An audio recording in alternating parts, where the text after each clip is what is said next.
The Cinema Chronicles is back. Happy Memorial Day to you. It is another volume of the Cinema Chronicles right here on Nashville Movie Dispatch. I'm your host, Sir Brandon Vick, a.k.a. the Beast from the East, as some people don't tell me.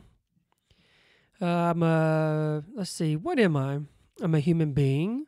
Hold on, let me check. Yep, I am a male, and I am a member of the Southeastern Film Critics Association and a board member of the Music City Film Critics Association, and of course the resident film critic at Nashville Movie Dispatch.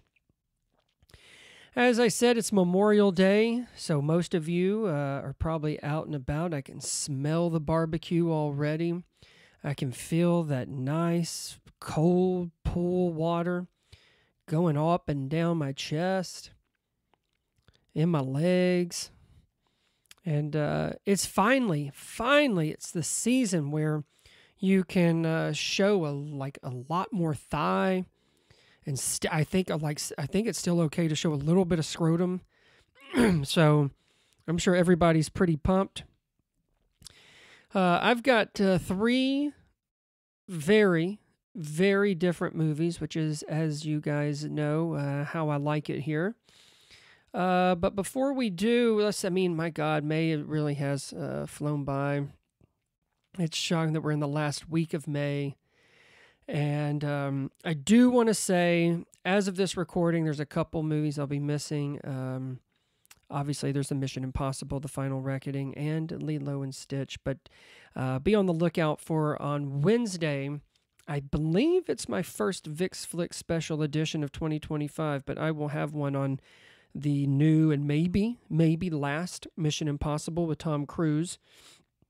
So be on the lookout for that. And then everything else, I don't know. I'll be honest, as I look into June, I'm looking forward to seeing the John Wick universe expanding for Ballerina. Pixar's got a new one, Elio, that I think could be good. I keep forgetting about I think it was like a big hit last year, but they were kind of surprised that it was not going to be released around award season. But there's The Life of Chuck, which is a Stephen King movie. It's not a scary one. Apparently, it's a very emotional, endearing movie that has Tom Hiddleston leading a pretty good cast. And I'm sure F1 with Brad Pitt looks awesome. I keep seeing, I think there's like two different, I don't know, however many previews there are, but let me tell you, you watch that thing in IMAX, and it, I had to go find my shoes after. It rocked me so hard. So I'm probably forgetting something else.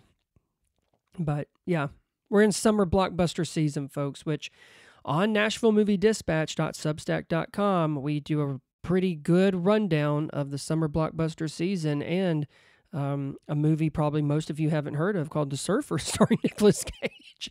So check that out. But yeah, you know what? I just don't really have much to catch anybody up on. So I don't want to waste people's time talking about my fabulous new haircut I got, stuff like that. You guys don't want to talk about that. So I say let's just get right into it.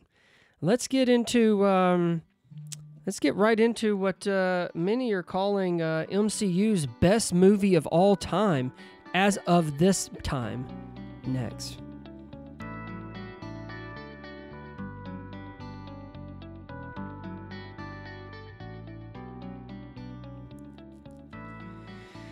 Don't call it a comeback, but the MCU is getting there with Thunderbolts, or now, as it's called, the New Avengers, I guess. Per Rotten Tomatoes, Marvel Studios assembles an unconventional team of anti-heroes. Yelena Belova, is that her name? Belova, I don't know. Bucky Barnes, Red Guardian, Ghost, Taskmaster, and John Walker. After finding themselves ensnared in a death trap set by Valentina Allegra de Fontaine, those disillusioned cast-offs must embark on a dangerous mission that will force them to confront the darkest corners of their past. Will this dysfunctional group tear themselves apart or find redemption and unite as something much more before it's too late. Well, I guess they got themselves an Avengers job. This is from IndieWire. It's the review. It's called "Marvel's Best Movie in Years Struggles to Outrun the Emptiness of the Mega Franchise It's Trying So Hard to Save." In it says that Thunderbolts is nothing if not a story that frames a sense of purpose as the ultimate superpower. Director Jake Schreier's movie, scripted by Eric Pearson and the Bear co-showrunner Joanna Kahlo, at least manages to instill the MCU with a new one of those before it is over. That starts with Yelena, whose disaffected Soviet killer with a burning desire to do something with her life shtick gives Pugh, that's Florence Pugh, enough raw material to create a character worthy of the original Avengers. Perfectly balancing guilt without ever being too cute about it, the Black Widow alum becomes the nucleus of the ensemble comedy that forms around her, none of which would work if Yelena didn't so credibly appeal to the better angels of the people around her. Could not agree more. Florence Pugh is stellar. She's the heart and soul of this movie as she's searching for meaning within the torture she's engulfed herself in. She elevates everything she does, and Yelena's evolution since Black Widow is honestly an MCU highlight. This is per Variety, says they have an interview with Florence Pugh, and in it they ask that beginning, talking about the beginning of Thunderbolts, makes quite a powerful statement because this movie is about depression and grappling with shame, things you wouldn't have expected from a summer blockbuster. And they ask her what was it like to kind of dig into these themes. And she's like, really, I was just so impressed that Marvel wanted to do this version of the movie. They've made some amazing films with amazing stunt sequences, but how cool to be able to say that we've made a movie that's about something that we all struggle with. This movie will help a lot of people, and the underlying message is that we need to be there for each other. We need to open up. We need to connect. Like that, to me, that would be an impressive movie anyway, let alone it being a Marvel movie that thousands of people are going to go and watch and see. And then they ask, you've described Yelena as a very raw character, but she's also very empathetic and very lonely. What was it like getting a chance to take her on the journey where she's finally finding her team, that family that she's looking for? And Pugh responds by saying, one of the things that I love about her is that she's always trying to help the person that maybe isn't as strong or maybe needs a bit of love. She did that with Kate Bishop in the Hawkeye show. She did that with Bob in Thunderbolts. She saved the hamster. She adopted Fanny Longbottom. Like, she's someone that really understands what it feels like to need help. And she says that because she was left when she was younger, because she had that open, wounded relationship with her sister, it meant that she's very sympathetic to people. And even though she's going through her own trauma in this movie, like that's still there, she still wants to save the hamster. She still wants to help Bob. And that's a really beautiful thing to play. So, yes, she is raw, but she's also very loving. And even when she's feeling low, she is loving. And I love that about her.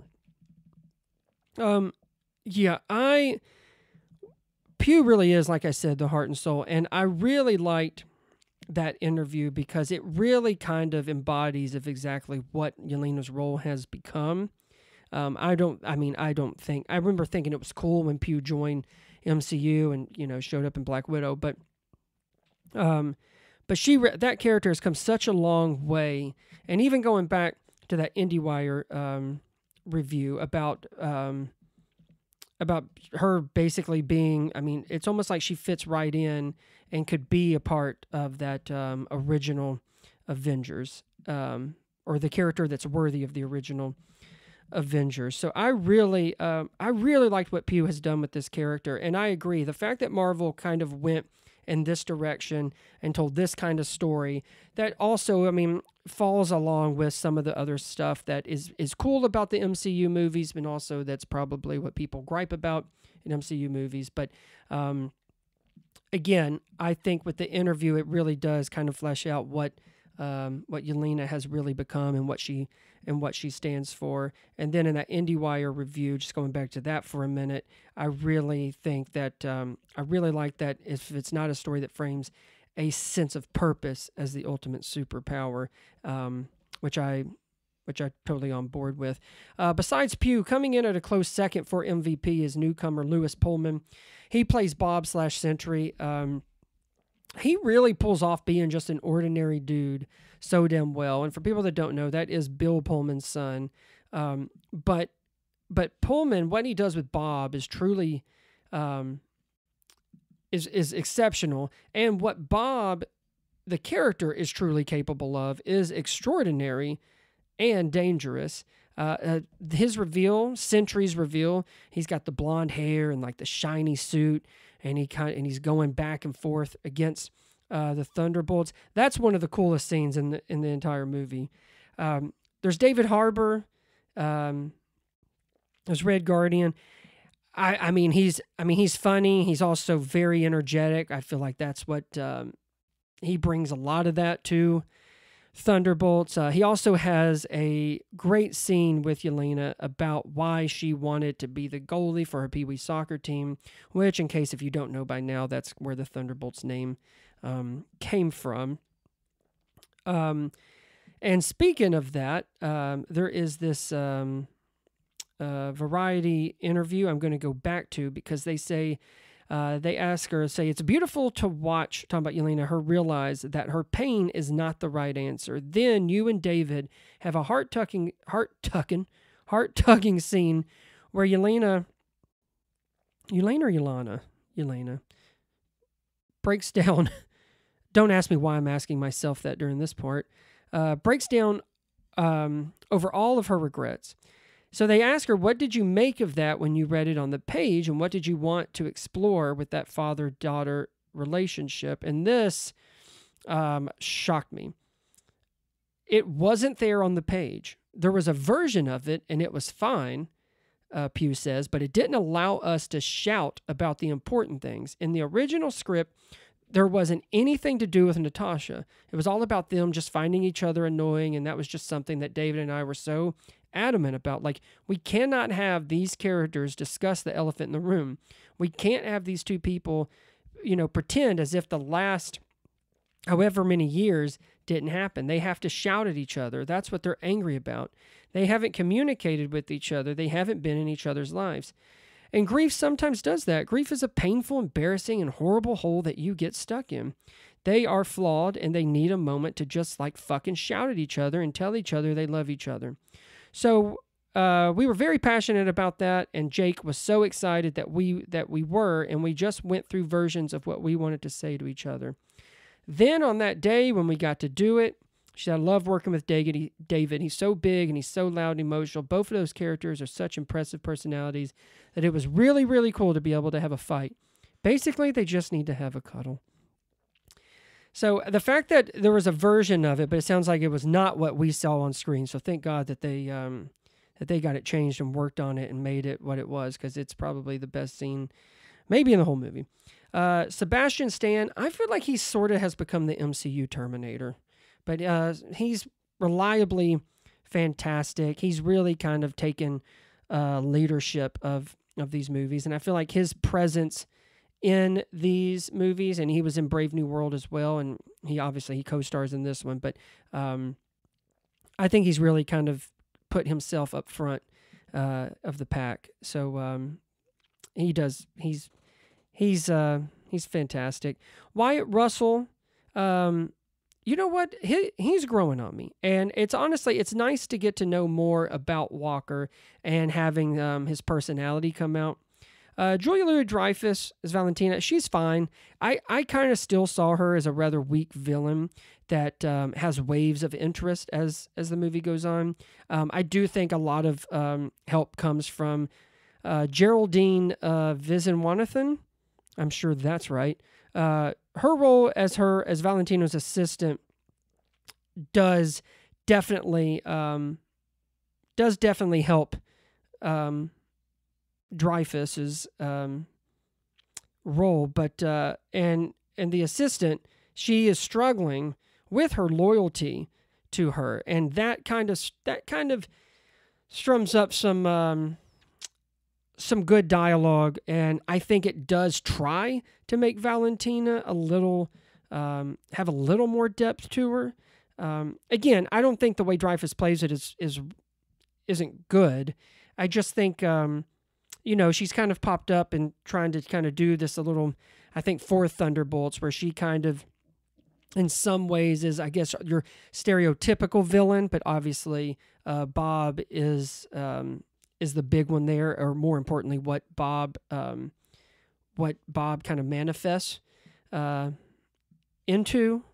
So, and listen, the action is solid. It does appear to be way less of a CGI circus than a lot of these other MCU outings, but it is the sincerity that shines bright in Thunderbolts. And listen, please feel free to bask in it, even if at times it does get a little cheesy. We'll be fine. It is a very rare thing for MCU, especially as of late. So, listen what I say. Forget saving the world. How about we try to save ourselves first? Am I right? Thunderbolts feels fresh because it does seem to kind of go back to basics with caring for these characters.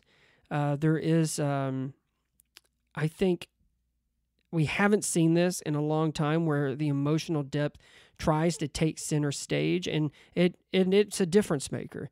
I mean, you're like we said, we're talking about themes of like mental health and depression and isolation and the void, which is essentially what Bob/Sentry becomes. And a matter of fact, I think he's even references that at one point. So I'm going to steal something from our very own Stoney. He has a review of Thunderbolts on Nashville Movie Dispatch, and in it he says mental struggles/trauma can take many forms and look completely different from one person to the next. But maybe this film can provide us with a reminder to look for those signs, to check in on the ones we love. At best, maybe Thunderbolts can be the kick in the pants we all need to actually go to therapy and work on ourselves. So I say, listen, Thunderbolts could be a 3 out of 5. As I said, our MCU can't get out of its own way when it comes to certain things within their storytelling. I feel like there's a formula there. They will never. They'll take chances, but then in other areas, they just refuse to. But Thunderbolts is trying to separate itself by caring about these people and the emotional and mental damage that no one has time to talk about. They do here, and it's certainly praiseworthy. Plus, Pugh and Pullman are a stupendous duo, opening new doors for the MCU to walk through. I'm giving Thunderbolts a VixFlix rating of 3.5 out of 5. And coming up next, our way of trying to cheat death is back. Next.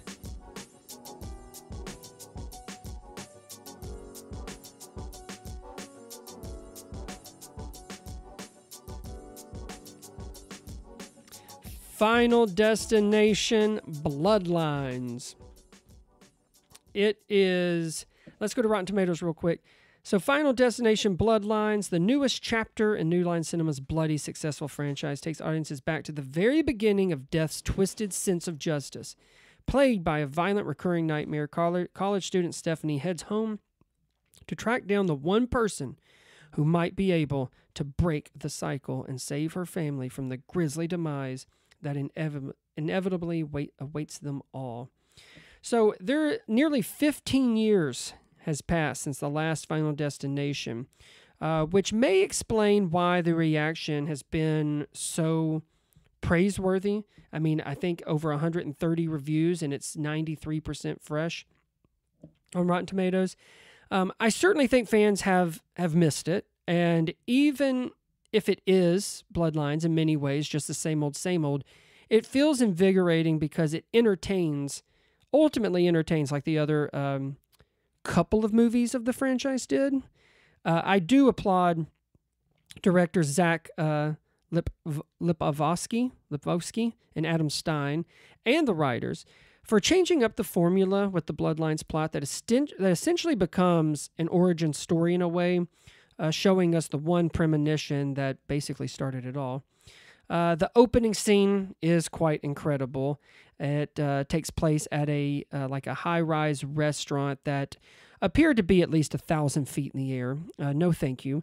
That elevator ride up there would be enough to make my legs shake and to stop my beating heart. As far as the rest of the kills go, they range from decent to fantastic. Obviously, that's what puts asses in the seats: the blood, the gore, and the sadistic, yet creative ways death gets who it wants. They don't disappoint with all of that, but is it shocking? I mean, maybe once or twice. The story does center around family, guilt, isolation, but I mean, of course, in like almost all these movies, it's all like surface level stuff. I mean, even after all these years, Bloodlines still suffers from the same struggle of presenting anything that remotely resembles emotional substance. We need them to only watch them die. Plus, most of the performance in this are, and listen, I'm not trying to be a hater here, but they are rather forgettable. Bloodlines could also have benefited from having a shorter runtime and spending a bit more cash on its CGI. It looks, some of that looks pretty rough in parts. Nevertheless, it does very much feel like a playful and an absolutely absurd love letter to the franchise that has a blast trying to remind us what was cool about Final Destination in the first place. I'm not saying it totally works, but I mean the effort is there. At times, it's darkly funny and absolutely revels in its craziness. I mean, as it should. I don't think fans would expect anything less. Then again, I don't really think fans expect too much of anything other than the kind of comedic carnage that comes from fools trying to trick death. There's a thing in here that where IndieWire actually ranked all six, including Bloodlines, Final Destination movies. Now, I will say the worst was the Final Destination, which was actually the fourth one. But they ranked Bloodlines as number 1. And how they describe Bloodlines is they say the screwball Rube Goldberg-style kills. He was a popular cartoonist for you kids out there. The You Know and Love are back and magnetic as ever. That's an easy draw for newcomers, but just the tip of the weather vane for Final Destination lovers headed into a perfect storm of glorious callbacks and Easter eggs with real heart. It's all tied up in a genius narrative restructuring that starts at a high-rise restaurant and descends into a supernatural melodrama that swings wildly between beats that will make you laugh, scream, gag, and maybe even cry.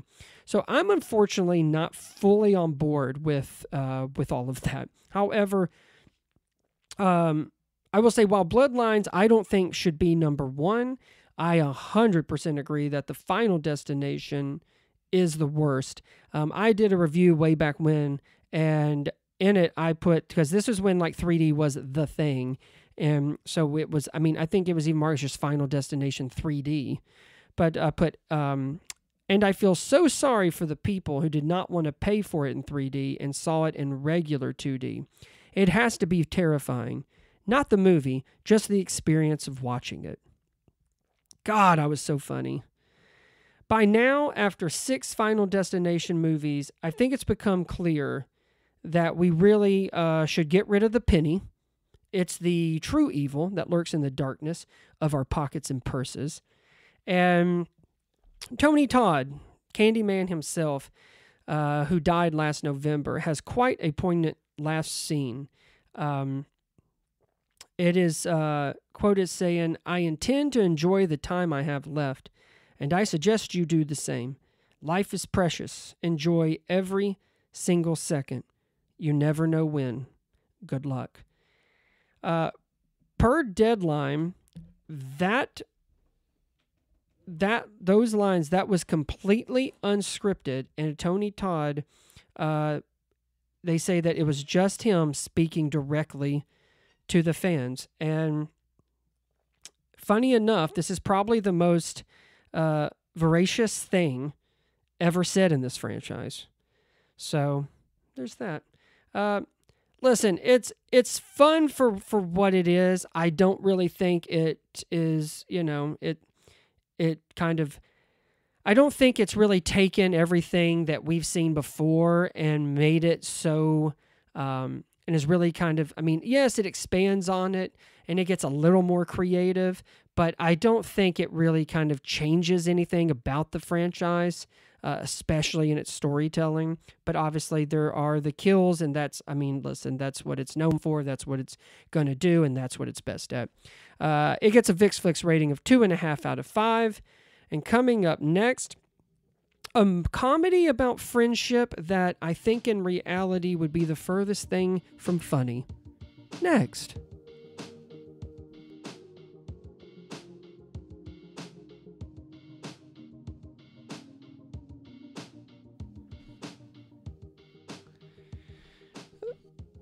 Friendship, a new movie starring Tim Robinson and Paul Rudd.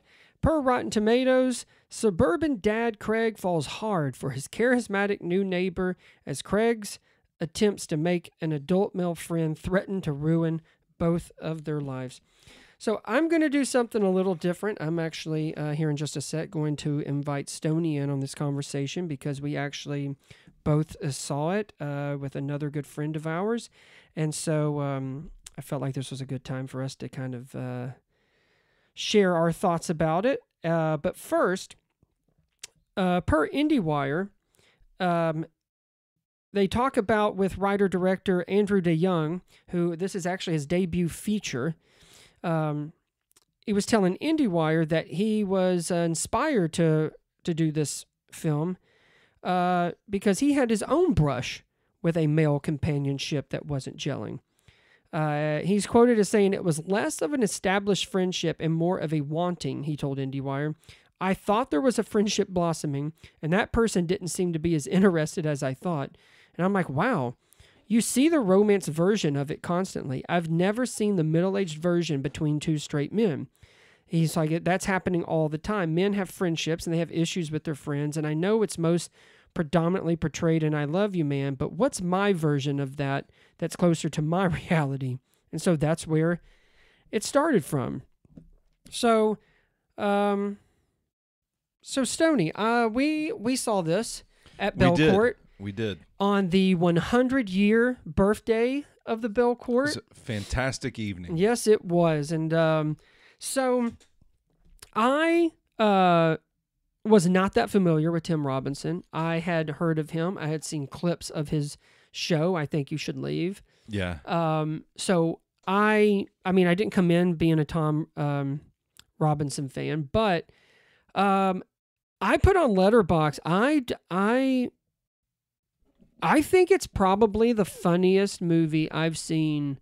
Like, I think it's the funniest movie in like a decade. Have you gone back and looked through like the top comedies from previous years? Because I did it back to 2021, and man, we're really stretching what we call a comedy these days, because most of it is like a romantic comedy or an action movie that has comedy elements, but they just don't seem to make pure comedies anymore. And I think you're right. I mean, to me, you brought up Bridesmaids. Yeah. And I think that probably is the last time that I really laughed. And though I will say, I thought Masterminds was pretty good, pretty under the radar, but I don't remember if that came out before or after Bridesmaids. I'm not sure either. And it's not that like there haven't been funny movies. Well, yeah, because I remember just a couple of years ago watching Strays and being like, oh, that's funny enough. But the prevailing thought after that film was, man, I'm glad they just went for it with this just pure absurd comedy, because there aren't many movies like this anymore. Not that Strays was actually like that good. It was just kind of like, oh man, that was fun. And doesn't feel like there are enough people taking those kind of chances anymore. I agree. And like I said, like my tease to this is like, honestly, in real life, Friendship, the film, I don't think would be that funny. I think it would be mostly disturbing. It would be weird. It would be very creepy. Yes. Yeah. But I laughed through the whole entire film, and it's based off of that. They call it a cringe comedy, which it is. I'm like, that is, but I also think, like, because I'm not overly familiar with Tim Robinson, it's not like, I know a lot of people are like, oh, it's just an extra long sketch of I Think You Should Leave, which we talked about beforehand, which that could be a blessing or a curse, because, you know, what's 5 minutes compared to an hour and 40? Yeah, I mean, the episodes of his shows are like 16. It's like 4 sketches and then they're out, which is like the perfect dosage. But how do you get that in an hour and 40 minutes? Well, and I think, and we kind of talked about a little bit, is that they don't, it's not a full blown like insanity. Like there's bursts of it. Yeah. But it's never, it doesn't go, like you said, off the rails. Yeah. Like the sketches, which I've seen a few, but we recently shared there's a zip line one when he's on this Bachelorette dating show, which is hilarious. And there's a pig one about the doggy door. I'm sure people who have seen the show and know Tim, I'm sure they know exactly which one I'm talking about. I had never seen those before, and they were hilarious. But there are those kind of bursts of it in friendship. But it's, I mean, there's just, and sometimes it has nothing to do with Tim Robinson. Yeah. And sometimes it's a reaction from a character, or it's like in certain scenes, and especially there's one that's supposed to be like the psychedelic scene. There's expectations that have been set by other comedies in general. And then they just like, no. Yeah, no, we're not doing it. I'm not going to do that. I really liked, and I think I told you guys, and I don't know who said it. I'm sure it's in some review. I think I've seen it. It might even be on the poster, but it said in that IndieWire piece I opened with, he was talking about "I Love You, Man," and someone had explained like, "This is I Love You, Man" for sickos. Yeah, and I'm like, yeah, it is. Yeah. It is bizarro. I Love You, Man. It is a very similar kind of style and story, but the tone of the film, I told you, I kept waiting for something incredibly bad, like something morose to happen, where it's like, we're going to completely change the dynamic of the movie. It had that kind of vibe to it. Of course, it's presented by A24. You see that logo go up, you're just expecting the worst almost. But even in like the most tense moments, I didn't feel safe. I thought like, I thought somebody's gonna die in this movie. Well, again, I'm not gonna give anything away, but even like towards the end, where it might seem like we're about to go in what I would think a conventional path, but that's not like. Thank God, because that did not fit anything else that we saw. Like there was nothing. Right, but even like when he like opens up, where like she's like, hey, you know, before him and Paul Rudd's character, before they even meet, his wife is like, which I feel like Kate Mara, who plays Tim's wife in this, Craig's wife, she should get more credit. For sure.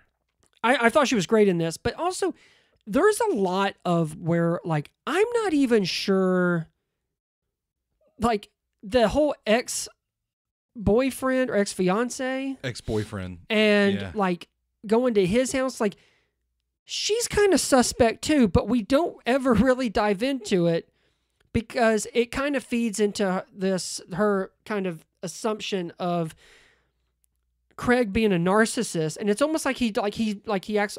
I don't know. First, I actually thought he was like acting like it, but then as things unfolded, I felt like I actually think he doesn't like. I don't.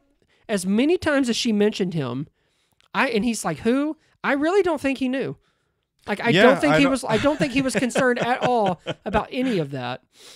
Well, I think to your point about like the horror elements of this, like the cringe elements of this, we're watching it as an audience knowing it's Tim Robinson having a laugh or two. Yeah. But if you think about the subject matter, if you actually put yourself in one of those situations with the guy that you're not really sure where this thing is going to go, it is kind of a frightening experience. You know, it does kind of raise those like fight or flight instincts in you where you're like, I don't know what's about to happen here. Is this guy about to just completely flip? Yeah. Well, you understand why Paul Rudd is scared. Yeah. Like he eventually you see how things went wrong so fast.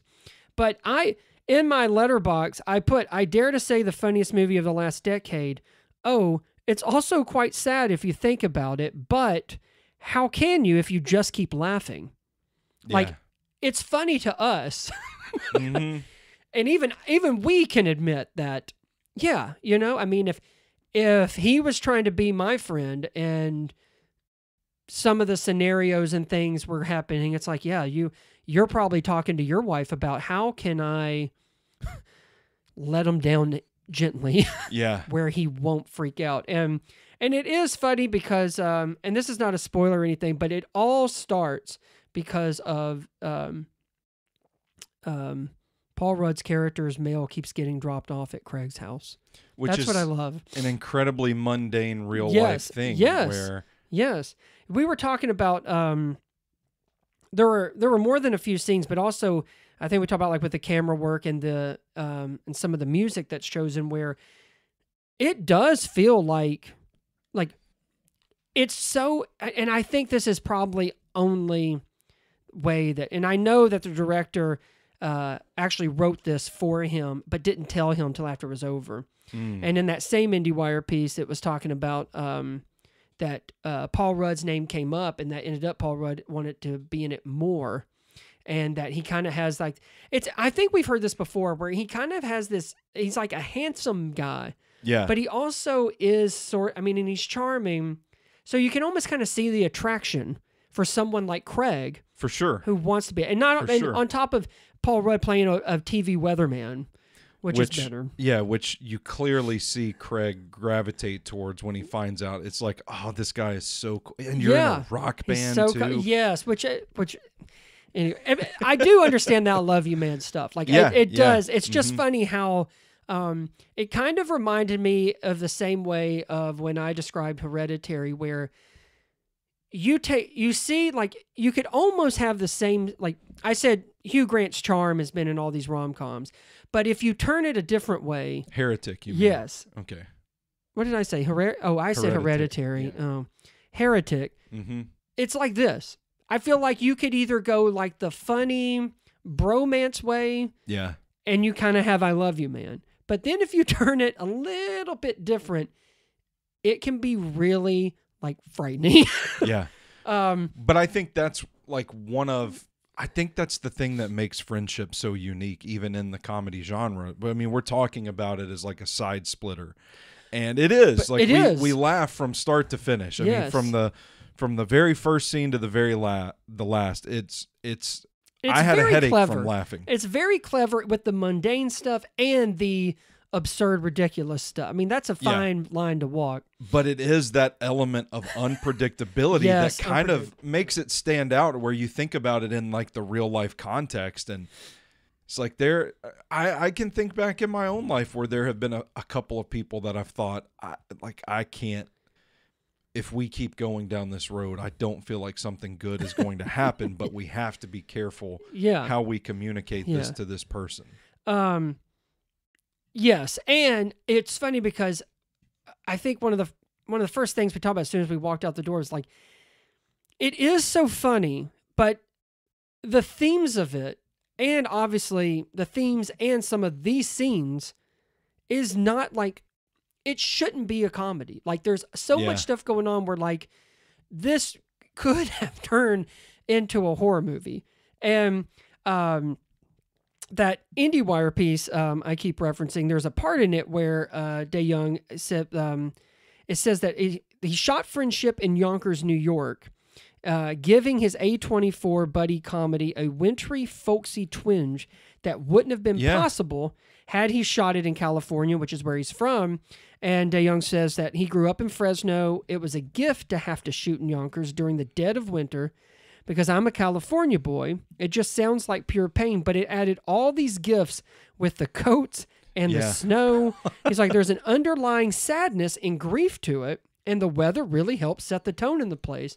Yeah. And he's absolutely right. I made a reference about Craig's jacket that he always has on, and it's one of the biggest jackets I've ever seen in my life.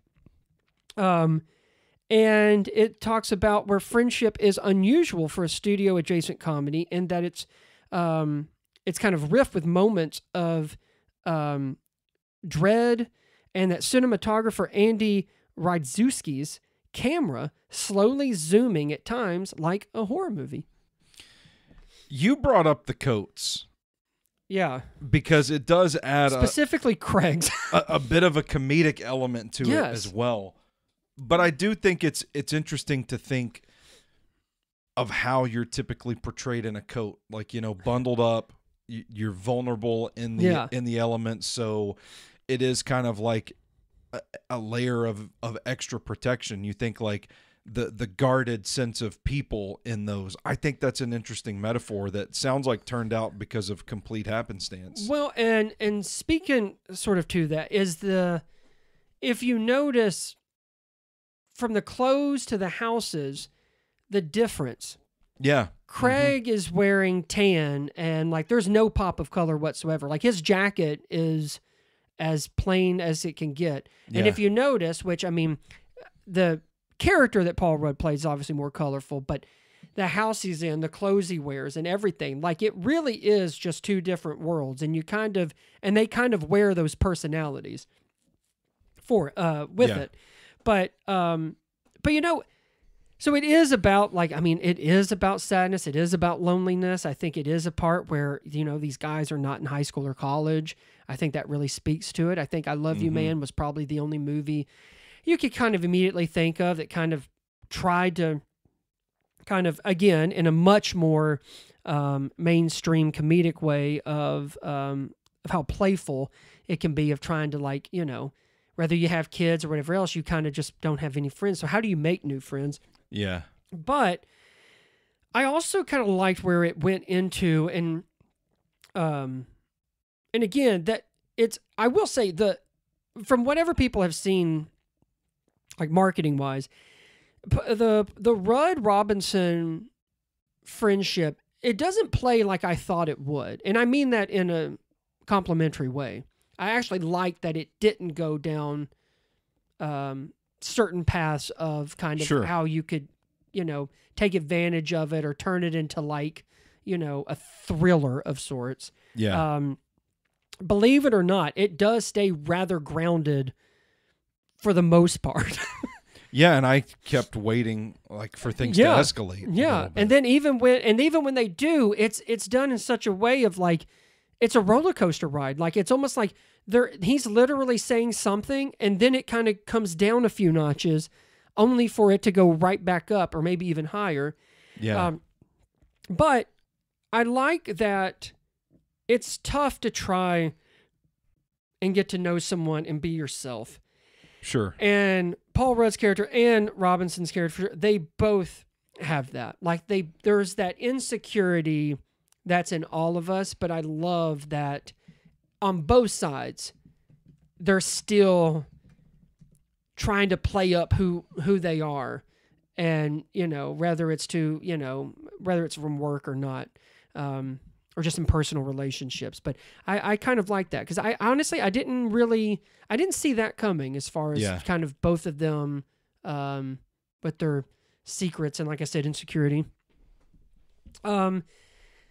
Yeah, man, I was really impressed by this one. And again, coming from where I'm not, like, you know, nothing with Tim Robinson, I just knew about him. Yeah. But have you watched any of his shows since? No, I tried to. I was just going to go through the seasons, but I did watch something else he did, and I can't remember the name of it. But I am gonna go back. It makes me want to check it out, because I will say this is sort of our humor anyway. Yeah. I guess I'm just a little surprised of just how brilliantly it comes across, and how at any moment it could be something else, but it really stays with what it is from the beginning. Yeah. And I don't know. I was I didn't see it coming. I really didn't. It's almost like, oh, A24, and oh, you know, these guys are funny, but it's more meaningful, I think. But and the themes are there, and it.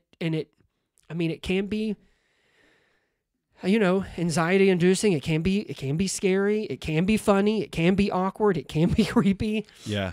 So, but I just, on just like the surface level of it all, to laugh throughout a whole movie, I think I forgot. It's been a minute. How that really felt, where like I had a headache. Yeah, from laughing so much. I can't. I still have mine, so mine might be a tumor, but I like belly laughs. And it wasn't just like, oh gosh, that one scene. It's not. And sometimes it's a line that you kind of hear right before a door closes, and sometimes you don't even see the person saying it. Yeah. It just, like I said, man, it doesn't feel like there are many pure comedies these days. And I don't know why that really is. If it's just that they don't perform as well at the box office or what, but this kind of felt like a pretty big swing, and they nailed it. A home run. I agree. So what rating did you I gave it a on? 4 out of 5. I've got a VixFlix rating of 4 out of 5 as well. I mean, it was really good. It was certainly one of the best films I've seen so far this year, and as far as a comedy goes, I don't think anything is going to beat it. I really don't. Yeah. Well, that's it. That wraps up. Thanks for hopping in here, Stoney. Yeah, I'm last happy little to. bit, and anytime. And yeah, so make sure to check out all of our work at NashvilleMovieDispatch.substack.com, and we'll be back at the end of next month for another volume and to celebrate Stoney's birthday. That's right, 39 years old, 1 foot in the grave. That's right. So until then, just go see a damn movie.